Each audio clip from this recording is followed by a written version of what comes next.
Good morning, welcome to Headline Focus, here live on Core Politics with me, Rob Double. It is Thursday, the 18th of October 2018. Let's have a look at what's starting the political agenda today, and it's pretty much covered with what went on in the European Council meeting yesterday. The Prime Minister, Theresa May, saying that Britain could be open to an idea of the extension of the transition period beyond December 2020 if it means that we have more time with the EU to get sorted the arrangements on the Irish border, the border in the island of Ireland, and also the future arrangement in terms of a trade deal.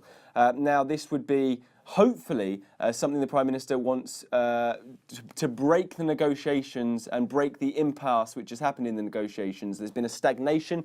There's been a lot of comments both from the European Union and indeed from members of the government as well with regards to there being no progress having been made since last weekend, where the technical talks got to a point where they were finished and handed over to the political element of the negotiations to happen. The key conclusions from the European Council meeting. This is the big headline which is running in the UK press.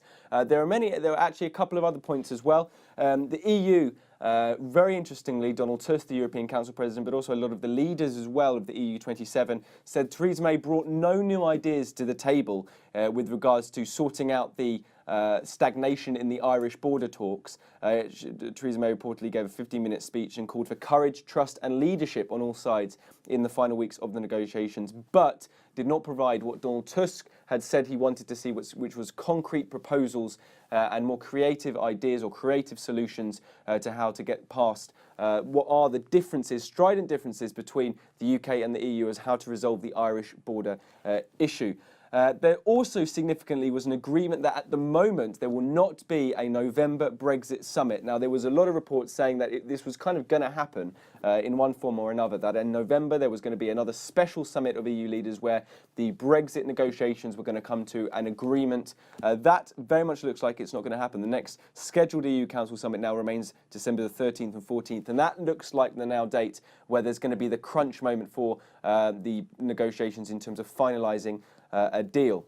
Now, in terms of the transition implications, what actually would be agreed if there was an extension on the transition period with that? Britain, Britain would leave the EU on March the 29th, 2019. That would happen.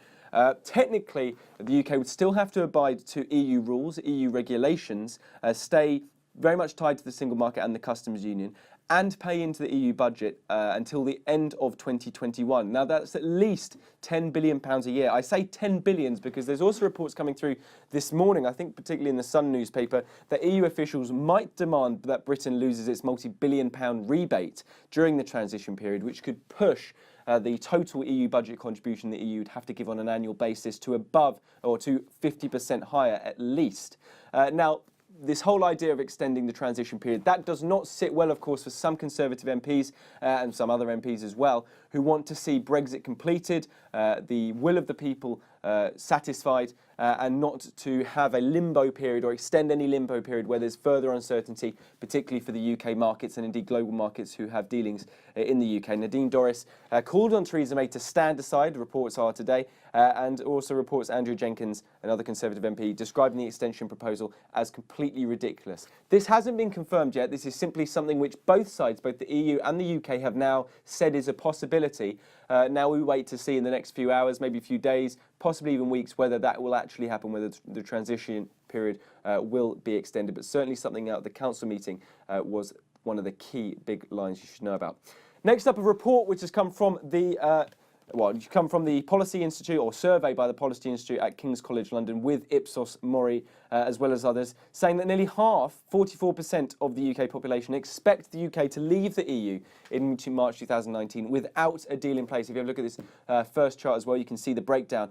But only 3 in 10 people expecting a deal to be worked out by that time. Interestingly enough, if we have a look at the next chart as well, you see the split in voting as per the support for Brexit in terms of the referendum. Majority of Remain backing Labour voters think the UK is heading for a no-deal Brexit, and the majority of Conservative Leave supporters think the country, however, will leave with a deal. Interestingly as well, on economic prosperity, this survey says that 64% of Remain supporters expect Britain to decrease growth rates, in comparison to that 17% of Leave supporters. So quite an interesting report there. That's available on King's College London's website with Ipsos Mori as well as others. Finally, one more story then. The UK is massive in terms of clearing. We'll just get on to the reason why in a second, but the headline which has come through particularly in the Financial Times today, as well as some other newspapers, is one of the US's top regulators has threatened to stop European banks from using US futures markets if the EU, particularly the EU Commission legislation going through at the moment, refuses to water down post-Brexit plans to oversee UK clearinghouses. So in short, this is where it's pretty complicated issues. Had to sort of go through it this morning myself as well. The whole point, the whole dispute here is the idea of the extent of EU oversight into the regulation of UK clearing houses. Now, this is the US regulator which has made noise about this in reports today, is the Commodity Futures Trading Commission, which is in the US. But let's just look at the clearing houses debate as well, because this is an incredibly important issue in terms of Brexit and the City of London and the impact on financial services. So clearing houses effectively facilitate the exchange of transactions. That could be payments, securities, or derivative transactions, they're called. They centralise and standardise all the steps leading up to payments and in the transaction. And they're particularly important because they provide a lot of stability in financial markets. They act as, they manage risk on either side of a transaction, but they can also act as a counterparty in some transactions as well. Clearing is particularly important for the City of London because the City of London is a leading global player in trading and clearing of derivatives. Now, the clearing term basically is the facilitating the exchange of the transaction, basically making sure the transaction happens and it happens smoothly. Also, the City of London provides 90% of euro-denominated transactions as well. So they provide the vast bulk of euro-denominated transactions that go through as well. So serious reliance on from the euro to the City of London in terms of facilitating their clearing through the UK-based clearing houses. The key tension is what's going to happen post-Brexit when obviously the UK is not part of the EU. The EU, in terms of the legislation being put forward and going through the process at the moment in the EU institutions, is that the EU wants to equip their regulators, so EU regulators, to have more direct or at least joint oversight in London clearers. So a more centralised oversight from the EU, very much being more involved in the regulation in the UK.